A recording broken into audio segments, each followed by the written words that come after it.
Pag-usapan po natin ngayon, thyroid problems. Okay? Maraming tao, maraming Pilipino may problema sa thyroid, lalo na mga kababaihan, mas marami nagkaka-thyroid problem. So, meron tayong mga 10 warning signs. Kung meron kayo nito, ay posibleng may thyroid problem. Tapos, magbibigay din tayo ng mga home remedies na pwedeng makatulong sa may problema sa thyroid. Pero may mga disclaimer din tayo. Okay? So, pag problema sa thyroid, pwede yung hyperthyroid. Ibig sabihin, itong thyroid gland natin, nandito yan. Pag nasosobrahan sa thyroid hormone, hyperthyroid ang tawag. For some reason, talagang gagawa siya maraming thyroid hormone, maraming sintomas. Pwede rin naman humina o masira ang thyroid, magiging hypothyroid ka. Bababa naman yung thyroid hormones mo, hindi rin maganda. Yung iba naman, nagkakabukol, may thyroid cancer o thyroid nodule. So maraming problema pwede makita dito sa thyroid. Ang thyroid natin, siya ang parang accelerator. Kung sa nagdadrive kayo ng kotse, siya yung accelerator. Pag maraming thyroid hormone, mabilis ang metabolism ng buong katawan. Lahat mabilis. Pag mababa ang thyroid hormone, lahat mabagal sa katawan. Okay? So, kaya ang sintomas natin, yung 10 warning signs, makikita nyo, connected sa sobrang bilis, sobrang daming thyroid hormone, or sobrang bagal, kulang sa thyroid hormone. Okay, 1 to 10 senyales. Number 1 is weight changes. Nagbabago ang timbang. Okay? Pag ikaw ay hyperthyroid, maraming thyroid hormones, di ang bilis ng metabolism, papayat ka. Papayat ng papayat. Kahit anong kainin mo, kahit isang bandihadong kanin pa, papayat ka pa rin kasi hyperthyroid ka. Actually, ito kinakwento ni Miss Tony Gonzaga nung gines niya ako na naging hyperthyroid siya. Kaya may time namayat siya ng namayat, hindi niya alam, sobra na siya payat. Hyperthyroid pala ang problema. So maraming complication to. Pag hypothyroid ka naman, taba ka naman ng taba.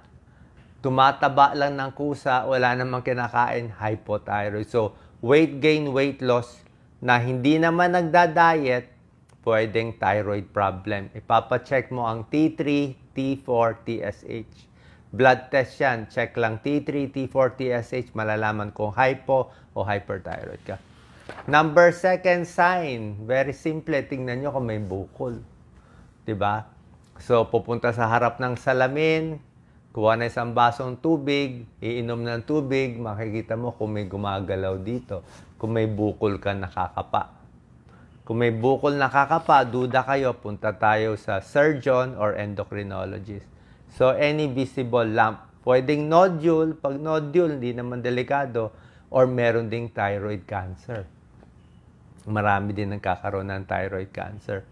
So, wag agad matatakot kahit thyroid cancer, maaoperahan.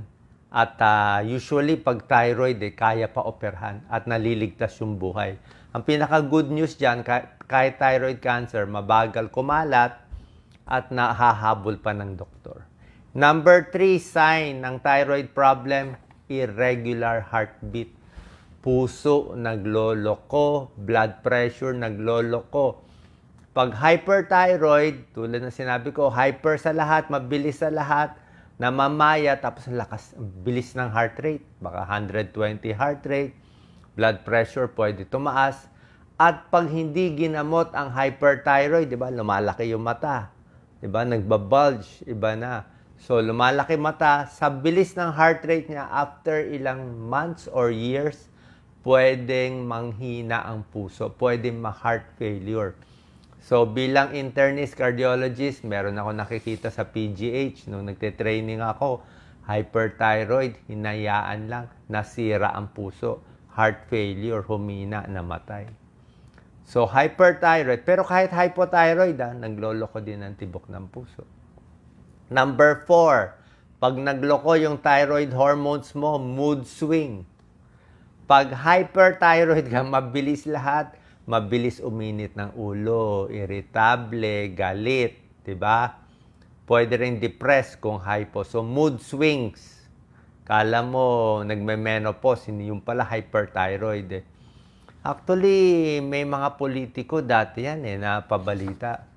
Hindi ko na lang babanggitin, pero masa-search nyo sa Google to. May isang presidente, nung time niya, naggera siya, nag-declare siya ng war, binomba niya yung isang bansa.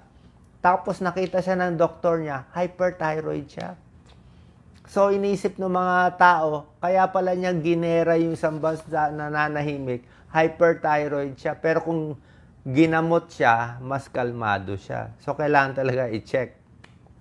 Yung mga masyado mainitin ng ulo, check natin, mami, hyperthyroid eh. Hyper ka masyado, sasabihin nila. Number 5 out of 10 senyales ng thyroid problem, skin changes and hair changes. Hyper or hypo, malalagas ang buhok, numinipis ang buhok. Although, syempre, pag tumatanda tayo, pag senior, numinipis talaga buhok. Pero pag talagang nalalagas ang buhok, check na rin yung thyroid. Hyper or hypo, lagas ang buhok. Yung balat, nagiging dry, itchy, scaly, pwede ring thyroid problem. Number 6, ito lagi ko tinatanong sa pasyente kung hyperthyroid. Temperature sensitivity. Ibig sabihin, naiinitan ka ba? Palagay natin, barkada kayo sa 5. Yung 4 na barkada mo, nilalamig sa mall. Malamig yung aircon. Pero ikaw, kahit malamig yung mall, init na init ka, pawis na pawis ka. Bakit ka pawis na pawis? Hyper ka nga kasi. Hyperthyroid, ang bilis ng metabolism, pinapawisan, naiinitan. Okay, so pag init na init ka, pero yung kasama mo hindi naman nainitan, baka hyperthyroid ka. Sa kabilang banda naman, kung hypothyroid ka naman, lamig na lamig ka. Pabaliktad. Opposite. Number 7, menstrual irregularities. Yan ang senyalis. Nagloloko ang mens. Nawala ang mens, lumakas ang mens, humina ang mens, hindi na nagme-mens. Pwedeng may thyroid problem. Usually hyperthyroid yun. Number 8, ito rin. Digestive issue sa pagdumi. O ano sa tingin nyo? Pag hyperthyroid ka, anong mangyayari? Let's say, regular ka dumudumi once a day. Pag hyperthyroid ka, tinatanong ko ilang beses ka dumumi. Sabi niya, 3 times a day. Yun na normal niya, 3 times a day siya dudumi. Umaga, tanghali, gabi. Kasi hyperthyroid eh. Pag hypothyroid, baka isang linggo, 1 beses, 2 beses lang dumudumi. So, lahat ng metabolism nagugulo. Number 9, muscle weakness and joint pains. Masakit ang mga muscle, humihina ang muscle. Kasali din yan. Number 10, fatigue. Siyempre, mas pagod. Kung hyperman or hypo, lagi kang pagod, exhausted ka. Okay? So, nakita nyo, pag hyperthyroid, mabilis lahat, di ba? Mataas ang BP, mabilis ang heart rate, pinapawisan, namamayat, dumi ng dumi. Tsaka pag hyperthyroid, may test tayo. Pinapahawak namin ng papel, ganito. Pinapaganyan namin. Pag hyperthyroid siya, manginginig yan, gaganyan yan. Gaganyan yung papel. Nanginginig, tremors. Kasi nga, hyper siya. Nanginginig. Hindi niya kaya mawak ng papel, manginginig yung papel pag hyper. Isang test din namin yan. So, yan ang 10 signs na meron kayong thyroid problem. Ngayon, meron akong home remedies, 8. Okay? Pero bago ko bigay itong home remedies para sa problema sa thyroid, syempre, ang pinaka-disclaimer at pinaka-magandang gamutan pag may thyroid problem, walang choice, pupunta sa endocrinologist. Sa doktor sa thyroid, endocrine, pati diabetes, thyroid, linya nila yan. Pwede rin sa surgeon kung bukol ang problema, pero endocrine kung hyper ka or hypo. So pag hyperthyroid ka, may gamot bibigay ang endocrinologist. Ang gamot binibigay mga PTU, di ba? Yung mga Tapasol, Metimazole, yan ang binibigay. Pag hyperthyroid, yung iba may radioactive iodine. Hyperthyroid, pag hindi na control ng gamot, minsan inooperahan. Pag hypothyroid naman, binibigyan ng levothyroxine, L-troxine, binibigyan nyo. So, ang point ko, may magandang gamot sa hyperthyroid at hypothyroid. Bukod sa magandang gamot, may tulong itong home remedies. Posible makatulong, di ba? Dagdag mo to sa, okay, nanggagamot ka na sa hyper o sa hypothyroid o may thyroid nodule ka o may problema sa thyroid, dagdag mo na to. Siyempre, number 1, walang masama sa healthy diet. Diba? May sira na thyroid mo, pilitin mo na kumain ng healthy, prutas, maraming gulay, high fiber, sapat ang protina, diba? Iwas sa processed foods, mga matataba, iwas sa matatamis, at bawal ang kape. Okay? Pag hyperthyroid ka, hindi ka na pwede ng stimulant. Hyper ka na, nanginginig ka na. Magkakape ka pa, mag-energy drinks. Hindi na po pwede yun. Magso-soft drinks ka pa, iwas na sa stimulant. Pag hyperthyroid ka, syempre nagagamot ka. Dapat sa hyperthyroid, lumuluwa yung mata. Exophthalmos tawag dun eh, lumuluwa. So pag lumuluwa, minsan nagdadry yung mata, minsan pinapalamig, cool compress, minsan nagsa-sunglass. Liliit pa ba yung sa mata? Hindi sure eh. Hindi sure eh. Dapat nga kasi, early pa lang yung sintomas ng hyperthyroid, pa-check na tayo sa doktor. Kasi pag nag-delay kayo ng 2 months, 3 months, 4 months, hirap na puso mo, namayat ka na, luluwa na yung mata, baka hindi na bumalik eh. Kasi kumakapal yung parang mga laman-laman sa likod. Pag hypothyroid naman, ang problema, bawas sa goitrogen. Okay? Hindi ko naman sinasabi huwag kumain ng goitrogenic foods. Pero merong mga gulay, posible makababa ng thyroid hormones.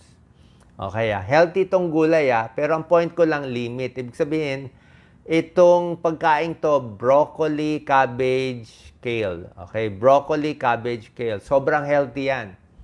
Sobrang healthy. Kaya lang, hindi pwede marami kakainin mo.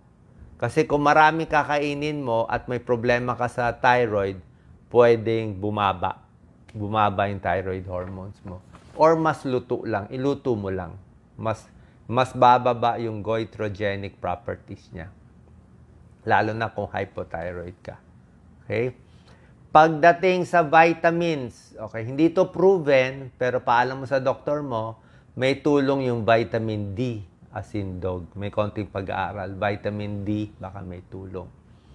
Omega-3 fatty acids, fish oil supplement, possible din makatulong. Okay, maganda sa puso or maraming isda. Isda is fish oil din naman. Omega-3 fatty acids. Pwede rin yan may tulong sa thyroid problem. Okay? Iodine-rich foods. Alam naman natin pagkain mataas sa iodine, di ba? Mga seaweeds, iodine. Okay? Isda, may iodine. Dairy products, itlog. Good for thyroid health. Actually, seaweeds, mahilig tayo dyan. So, ito, pero itong iodine-rich foods, maganda to kung bata ka pa, parang for prevention. Bata ka pa, kailangan mo ng iodine-rich foods. Kaya nga yung asin natin, iodized salt eh. Meron ng iodine eh. Pero kung may sakit ka na, hyperthyroid ka na, hypothyroid, hindi ka na rin pwedeng kumain ng sobra nito. Parang normal lang. Normal na kain lang ng iodine-rich foods, normal healthy diet. Another tip is number 4, bawas stress. Diba?